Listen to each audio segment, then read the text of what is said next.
Welcome back to Fix Your Apps. Today we're going to show you how to find who owns an Instagram account step by step. If you find this video helpful, make sure to hit that subscribe button so you don't miss out on our future tips. Step 1. First, go ahead and open Instagram and log into your account. If you're already logged in, great, you're all set to start. Step 2. Next, search for the profile you're trying to investigate. Just type the username or the name of the person in the search bar at the top of your screen.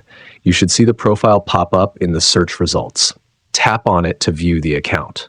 Step 3. Once you're on the profile, check out the bio section. Many users include their name, location, or even a website that can help you identify who owns the account. Some people also link to other social media accounts or share information like their job, which can be a helpful clue. Step 4. Now, if the profile is set to private, things get a little trickier. You won't be able to see their posts or details like the name unless the account owner has shared it in their bio. In this case, you might need to reach out directly or follow them to get more access. And that's it.